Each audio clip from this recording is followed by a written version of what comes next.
Hello dear students. ये lecture की श्रृंखला में हमारा टॉपिक चल रहा था अजलीय विलायक, जिसमें हम प्रथम विलायक के रूप में अमोनिया पढ़ रहे थे। पिछली क्लास में हमने अमोनिया की जनरल प्रॉपर्टीज़ और इसकी फिजिकल प्रॉपर्टीज़ के बारे में चर्चा की और द्रव अमोनिया में पदार्थों की विलयशीलता के बारे में भी चर्चा की।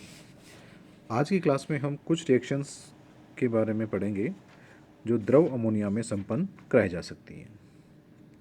Chemical reactions occurring in liquid ammonia. विलायक के रूप में द्रव अमोनिया का उपयोग करते हुए जो रिएक्शन करवाई जाती हैं उनमें हम कुछ कैटेगरीज में डिवाइड किया है। उसमें पहली जो रिएक्शन है वह है विनिमय अथवा अवक्षेपण अभिक्रियाएं। हम जानते हैं कि जल तथा द्रव अमोनिया में पदार्थों की विलेयता में अंतर होता है। इस कारण कई ऐसी अभिक्रियाएं हैं जो द्रव अमोनिया में संपन्न करवाई जा सकती हैं जो किसी अन्य विलायक में संपन्न नहीं कराई जा सकती। ऐसी ही एक अभिक्रिया है यदि द्रव अमोनिया में पोटेशियम आयोडाइड और अमोनियम क्लोराइड के विलयन मिलाने पर KCl का श्वेत अवक्षेप प्राप्त होगा। यदि यहाँ पे हम विलायक जल की अपेक्षा अमोनिया लें और पोटेशियम आयोडाइड और अमोनियम क्लोराइड की रिएक्शन कराएं तो KCl का वाइट प्रेसिपिटेट बनता है और अमोनियम आयोडाइड बनेगा।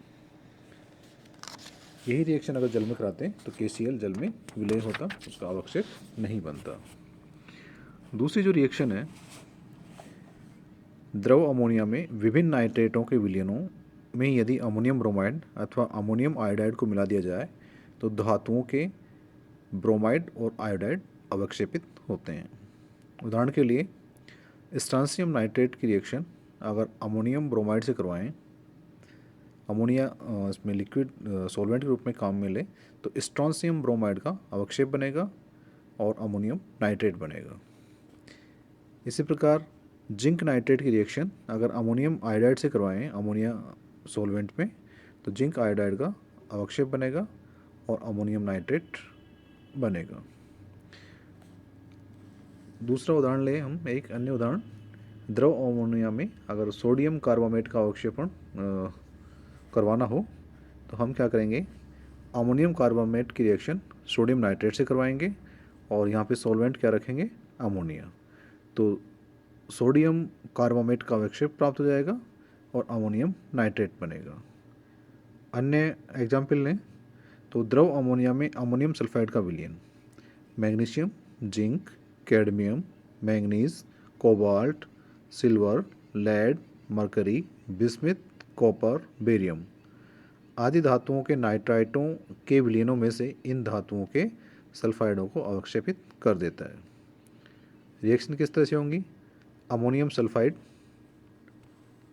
Plus 2AgNO3 in the presence of ammonia, silver sulphide का अवक्षेप बनेगा और अमोनियम नाइट्रेट बनेगा। Ammonium sulphide plus CdNO3 cadmium nitrate in the presence of ammonia, तो कैडमियम सल्फाइड का अवक्षेप बनेगा और अमोनियम नाइट्रेट बनेगा। द्रव अमोनिया में पोटेशियम एल्कोक्साइडों की विभिन्न धात्विक लवणों के साथ क्रिया कराने पर धात्विक एल्कोक्साइड अवक्षेपित होते हैं। उदाहरण के लिए बेरियम नाइट्रेट की रिएक्शन हम 2K प्लस OC2H5 के साथ करवाएं पोटेशियम इथोक्साइड के साथ अमोनिया की उपस्थिति में, तो बेरियम इथोक्साइड का अवक्षेप बनेगा और पोटेशियम नाइट्रेट बनेगा। कई विलायक धात्विक हैलाइड द्रव अमोनिया में संकुल एमीन लवणों के रूप में अवक्षेपित किए जा सकते हैं। उदाहरण के लिए यदि सोडियम क्लोराइड की रिएक्शन कैल्शियम नाइट्रेट के साथ करवाई जाए अमोनिया के प्रेजेंस में तो एक कॉम्प्लेक्स बनेगा CaNH3 8Cl2 और सोडियम नाइट्रेट बनेगा।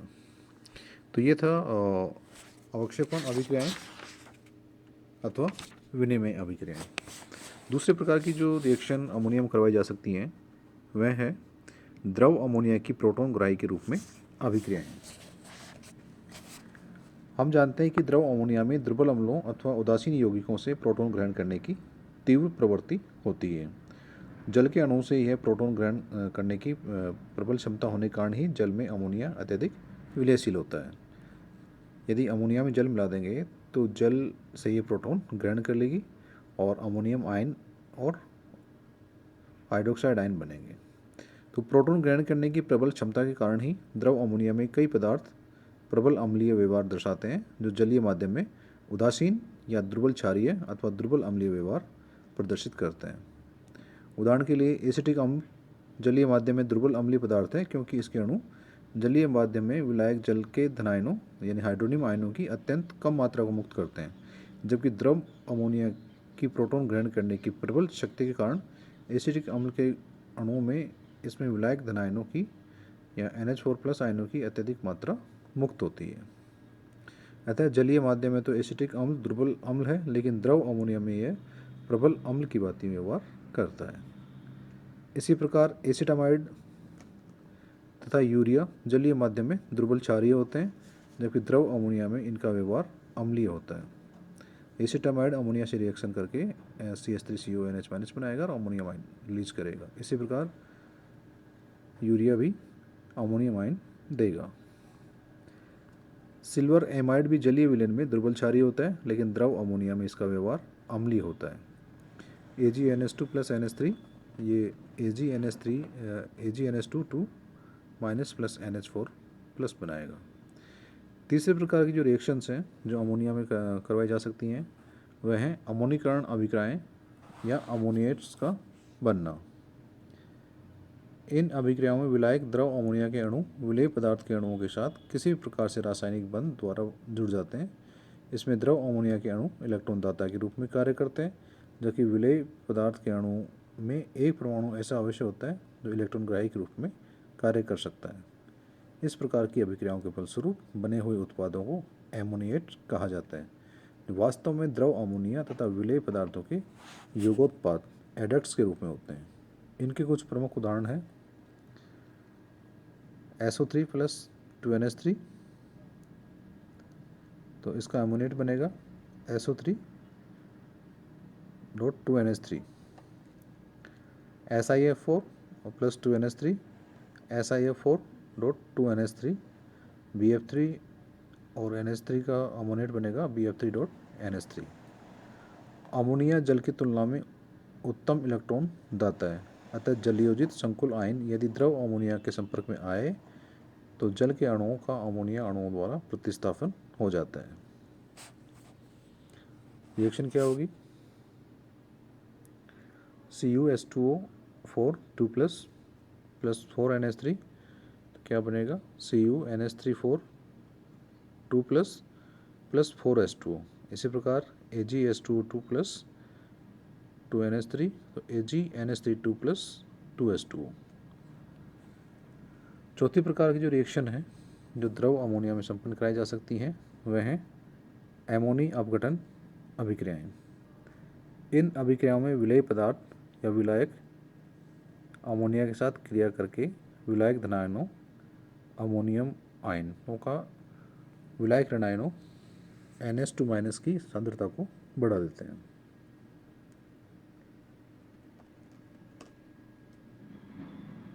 इन क्रियाओं में क्या होता है एमोनोलाइसिस में कि जो विलेय पदार्थ है वो सॉल्वेंट से रिएक्शन करके या तो उसके धनायनों को बढ़ाएगा या उसके ऋणायनों को बढ़ाएगा। धनायनों को बढ़ाएगा इसका मतलब ये है कि विलयन में अमोनियम आयंस बढ़ जाएंगे, और ऋणायन अगर बढ़ाता है तो विलयन में एमाइड्स आयंस की सांद्रता बढ़ जाएगी। उदाहरण के लिए सिलिकॉन जो क्लोराइड है SiCl4, इसकी रिएक्शन अमोनिया से करवाएं या इसका मतलब अमोनिया में SiCl4 डिजोल्व करें तो SiNH2 4 बनेगा और 4NH4+ बनेंगे और 4Cl- बनेंगे। तो यहाँ पे क्या हो रहा है अमोनियम आयन रिलीज हो रहे हैं, यानी विलायक के जो धनायनों की संख्या या सांद्रता विलयन में बढ़ रही है। इसी प्रकार हाइड्राइड आयन की रिएक्शन अगर अमोनिया से हो रही है तो एमाइड आयन बन रहा है और हाइड्रोजन मुक्त हो रही है। तो यहाँ पे क्या हो रहा है हाइड्राइड आयनों को डिजोल्व करने से विलयन में एमाइड आयनों यानी विलायक के ऋणायनों की संख्या बढ़ रही है। इन अभिक्रियाओं में क्रियाकारी पदार्थ का कोई परमाणु आयन अथवा मूलक एमाइड अथवा NH अथवा N समूह द्वारा प्रतिस्थापित होता है। कुछ प्रमुख अमोनी अपघटन अभिक्रियाओं का अध्ययन निम्न प्रकार से हैं तो इसमें पहली जो रिएक्शन है वह है अकार्बनिक हैलाइडों का अमोनिया अपघटन। हम आगे कुछ एग्जांपल्स पढ़ रहे हैं जिनमें अमोनोलाइसिस हो रहा है। तो इसमें पहली रिएक्शन है अकार्बनिक हैलाइडों का अमोनिया अपघटन, एमोनोलाइसिस ऑफ इनऑर्गेनिक हैलाइड्स। कई अकार्बनिक हैलाइडों की अमोनिया अपघटन क्रियाओं का अध्ययन किया जा चुका है। कुछ प्रमुख उदाहरण निम्न हैं। BX3 in the presence of ammonia, तो इसमें क्या बनेगा PnH2 3 प्लस 3NH4X। इसी प्रकार SO2Cl2 4NH3 SO2NH2 plus 2NH4Cl। Titanium chloride का अमोनिया अपघटन कई पदों में संपन्न होता है। इसकी रिएक्शन इस प्रकार लिखी जा सकती है TiCl4 plus NH3 TiCl3 NH2, फिर in the presence of NH3 TiCl2 NH2 और फिर in the presence of NH3 TiCl NH3 2 और फिर आगे TiNH2 4। यह रिएक्शन है टाइटेनियम क्लोराइड के अमोनिक अपघटन की।